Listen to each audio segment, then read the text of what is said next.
Dan il-programm huwa adattat għal kull età.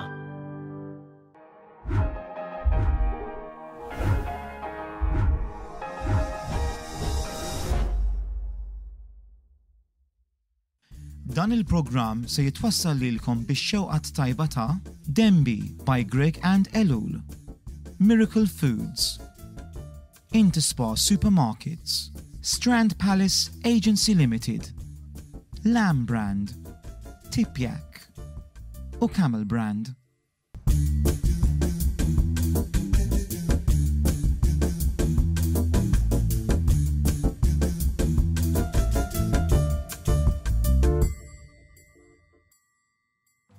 Kif inkom ħbieb, nilqakom għat-tieni programm fis-sensiela What's Cooking with Manuel.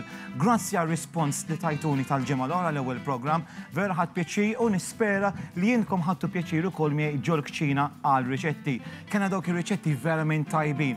Kenna il-fried ravioli, kenna wkoll is-spaghetti bil-pesto tal-ħaba u l-zucchini, kif ukoll tinżewġ dak is-semi-freddu imżejn bil-edible flowers, il-berries, il-macros, kemm kienu tajbin. Tinsewx fuq il-Facebook page tagħna What's Cooking with Manuel, għafsu hemm iktar minn 26,000 membri fil-paġna tagħna u hemmhekk isibu it-tarif kollu tal-programm tagħna, it-televoting question, ir-regali, kif ukoll l-iktar ħaġa importanti dawk ir-riċetti. Mela għafas fuq il-link fejn inti ssib il-ittrat ta' dak il-platt ta' ekel. Dak jieħdok dirett għal-website tagħna u dik ir-riċetta. Tinsewx il-website aceline.media. Jien lesta għalikom ħafna iktar riċetti, żewġ riċetti verament tajbin. Kif għatilkom il-ġimgħa l-oħra, it-temp għadu naqra s-sajf, taf kif m'għadniex dik ir-ratu x-xita u dik ix-xitwa qawwija, mela r-riċetti għadhom naqra sajfin u għalhekk il-bist il-qmis għadha naqra tas-sajf x'tasbu. Mela ngħidilkom x'sa nagħmlu.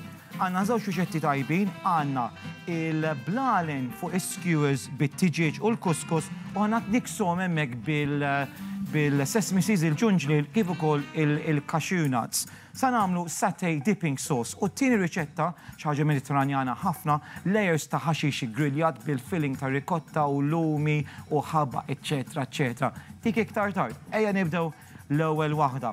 Issa l-ewwel waħda hija faċli ħafna. Jien hawnhekk għandi il-kuskus, all right? Jien għandi bżonn 200 gramma kuskus. Okay. Voilà. Issa. Ħanamlu ftit żejt ta' żebbuġa fuq il-kuskus.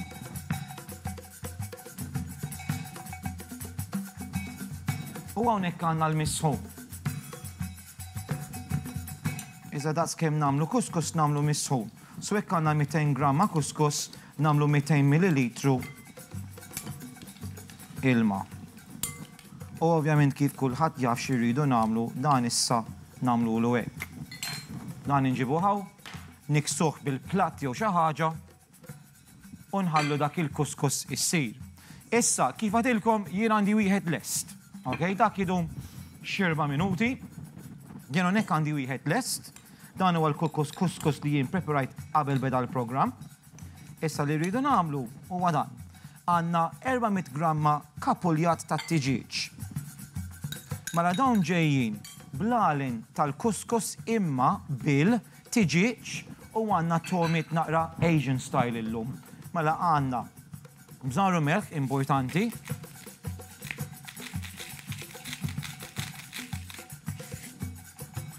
Tħobbuh il-curry paste għax illum din ir-riċetta bil-curry paste. Għanna kosbor frisk li san qatta għandi naqra nanieħ. Fil-riċetta mux tassib nanieħ, ma sibtu ġol friġ u imur tajjeb xorta. Għanna importanti il-curry paste. Hawnhekk għandi marfa imburġat. Iżda dan tixtruh mis-supermarkets normali. Ikkun ġo vażett, nużawh biex nagħmlu it-Thai curry u affarijiet hekk. Jien ukoll illum qed nużah biex nagħmel dik it-toma tajba tal-curry hawnhekk ma' dawn il-blalen. Mela, qabel inħawduh kompletament, li nixtieq nagħmel jien huwa li nqatta dawk il-ħwawar u nżidhom mat-taħlita. Okay? Mela hawnhekk għandna il-kosbor u n-nanieħ.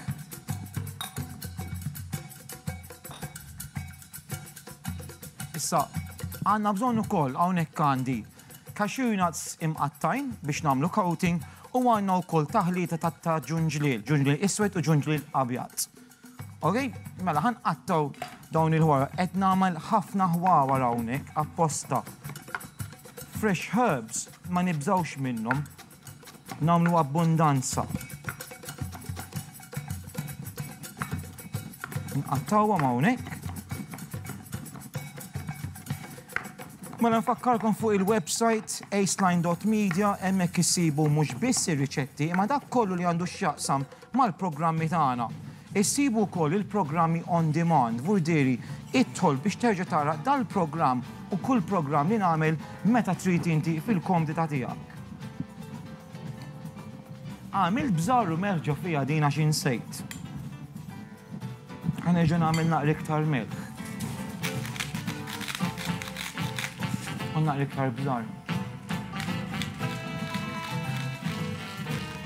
Issa, ma ninsiex li rrid nagħmel is-satay dipping sauce. Issa qegħdin taraw m'għandix bżonn nuża breadcrumbs fiha din it-taħlita għax il-kuskus huwa tajjeb biżżejjed li jaqgħad kollox flimkien. Issa qabel nibda nifforma u nagħmel dawk il-blalin, ħanagħmlu dik il-dipping sauce. Mela jiena hawnhekk ħanneħi l-ilma, għandi kazzola u ħanitfa' dawn il-ket ingredienti, ħanġibuhom hawnhekk. Għandi bżonn qisu nofs bott coconut cream.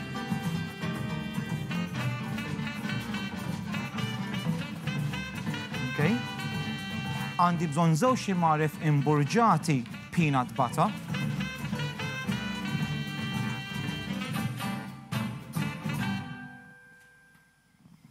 One.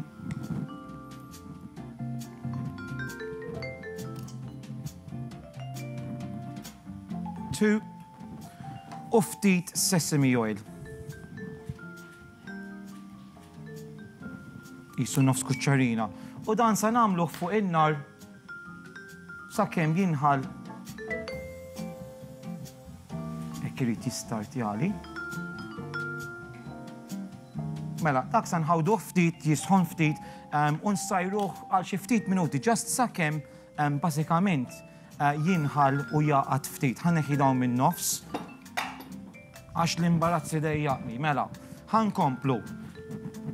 Jien issa sa nafeċ bidejja. Mela għandna dit taħlita, sempliċi ħafna. Nifformawhom blalin u nirrembluhom ġo dawn it-taħlita ta' cashew nuts u sesame seeds. Tajba din. Iżda ma' dit tip ta' riċetta mhux sa nservi carbs, vurdi m'hemmx chips jew patata jew xi affarijiet għax fil-verità il-carbs diġà qegħdin hawnhekk fit-taħlita. Mela, ħanamlu hekk kara. U ħanamlu il-blalin fuq skewers. Naqbdu ftit minn di taħlita.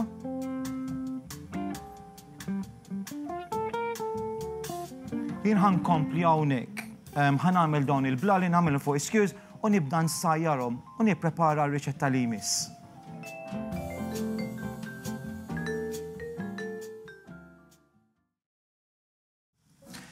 Qabel inkomplu bit-tieni riċetta nixtieq nidilkom x'għamilt sissa. Mela, hawnhekk preparajna dawk il-blalin bil-tiġiġ kuskus u bil-curry paste, kellna l-kosbor u n-nani fihom ukoll, dawk it-tomit naqra Asian. Hawnhekk għamilna dawk il-blalin bis-sesame seeds u l-cashew nuts u dawk tfajthom fuq is-skewers tlieta, okay? Issa kull ma rridu nagħmlu dawn qegħdin insajruhom ftit fit-taġin biex jagħtu ftit kulur imbaġġu l-fond biex nispiċċhom. Din mhix it-taħlit kollha, din hija nofsa m'għandix biżżejjed ħin biex inkomplu. Mela, għandi għal żewġ platti fil-verità, dik it-taħlit hija biżżejjed għal 4 persuni. Hawnhekk għandna dik il-salsa bil-peanut butter u coconut cream, okay? U din sa nservuha iktar tard bħala dipping sauce. Okay. Ħankomplu bit-tieni riċetta. Ħanamlu parcels, mimlijin bil-layers ta' ħaxixi griljat, pesto, għandna taħlita ta' ricotta, ħaba u pine nuts. U dik san kebbuha ġewwa l-Parma ham. Mela, importanti, jiena nek għandi l-Parma ham. Nippreferixxi li nixxu l-Parma ham minn ġo delicatessen ġo supermarket jew fejn trid billi nixxu dawk il-pakketti b'6 slices lesti għax ġeneralment tqattagħhom jew inkella ikunu mwaħlin ma' xulxin. Meta nixtruhom hekk ikunu ħafna iktar faċli biex aħna naqalawhom. All right, dik importanti. Xtaqt naqsama magħkom dik għax kemm il-darba tixtrihom u tmur tiftaħ il-pakkett u kollox ikun imwaħħal ma' xulxin. Mela, ħankomplu. Mela.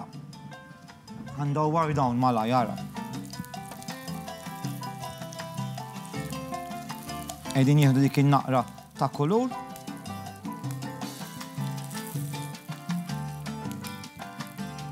Tajjeb. So, ħanibdew bl-ricotta il-mili. Hawnhekk jien għandi l-ricotta.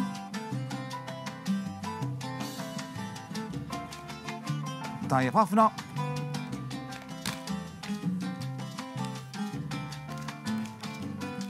U dik sejra hawnhekk.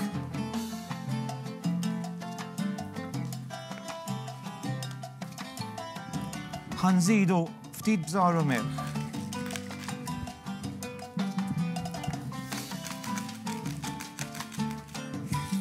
Ma nagħmlux żejjed milħ għax tkun naqra milħa. Għandna l-qoxa maħkuka tal-umija. Anzi tax se nagħmel ħanuża din. Tiġini iktar irqiqa.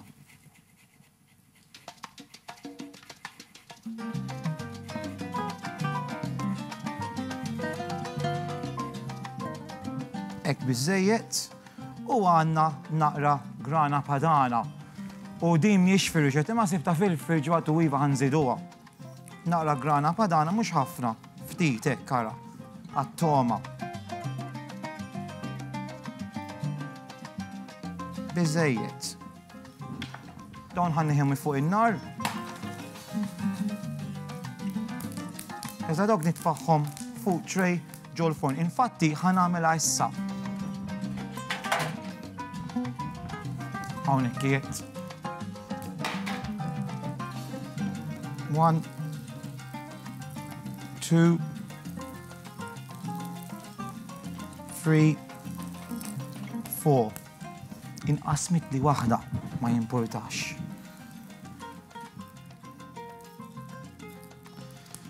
Ġo l-forn għal xi 5 minuti, mhux ħafna ħin. Għandi l-forn lesta u isfel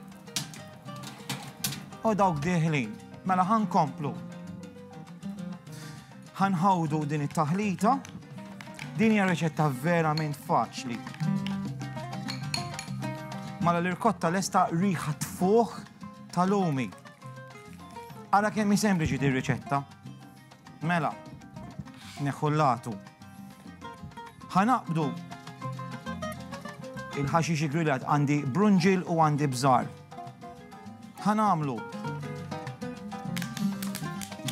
marfa pesto.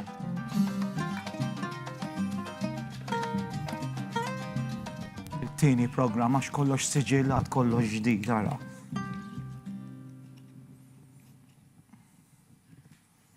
Għad attent, il-ġemma l-oħra għamilna l-pesto, illum qegħdin nużaw pesto lest.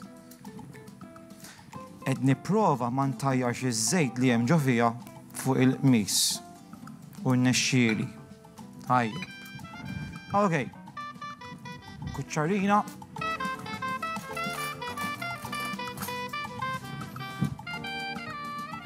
Ftit minn dal-pesto fuq il-brunġil.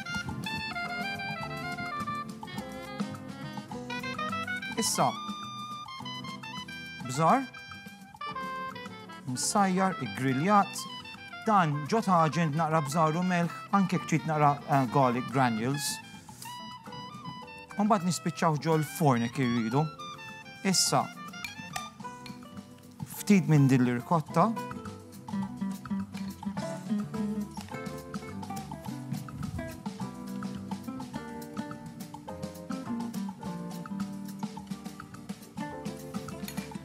Żewġ weraq tal-ħaba Eżda din pala starter verament tajba. Ek tuża pala main course, zidu xi kontorn ma' ħavudi xi insalata tajba. Issa, ftit prinjoli. Unkomplu. Layer brunġil.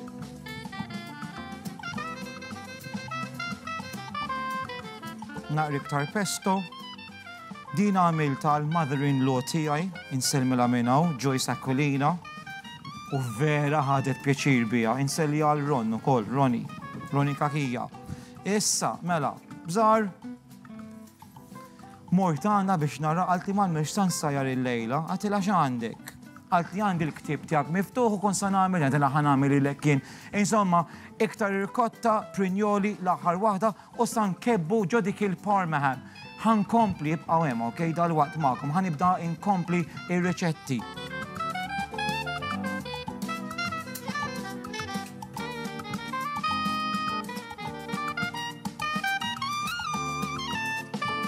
Għani kif rixta minn ġol fond dawk skewers tal-ġunġli bil-cashew nuts, il-kuskus u t-tiġiġ, għanna satay sauce, il-dipping sauce less, xtaqt nurikom din għax mal-ħadx iktar kmini. Mela din hija waħda lesta. Kenna l-brunġil, dawk il-layers fuq xulxin, ħankebbu ġol Parm, waħda hekk.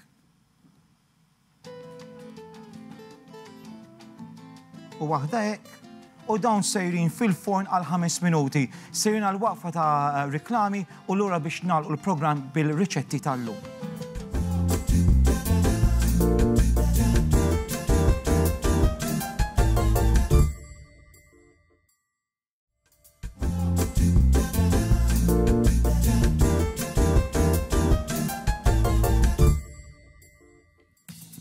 Għad fadal li ftit ħin u hawnhekk ħankompli inservi l-ikel tal-lum. Mela hawnhekk għandna dawk skewers, dak is-satay dipping sauce li għamilna bil-peanut butter, il-coconut milk, kellna il-sesame oil ukoll.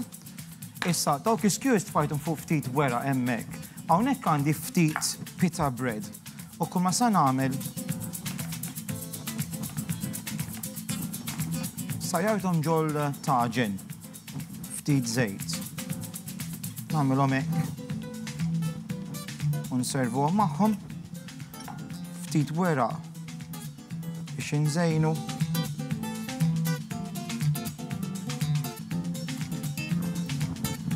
Hawnhekk għandna ftit kosbor frisk.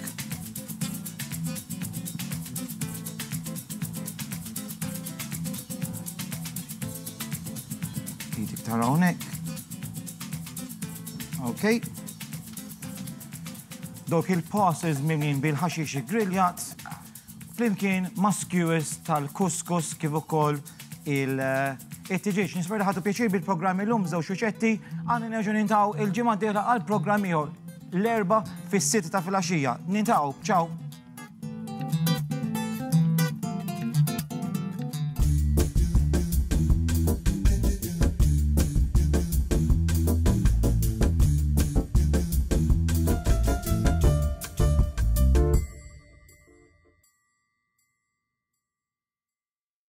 Dan il-programm twassal lilkom bix-xewqat tajba ta' Dembi by Greg and Elul, Miracle Foods, Interspa Supermarkets, Strand Palace Agency Limited, Lamb Brand, Tipjak u Camel Brand.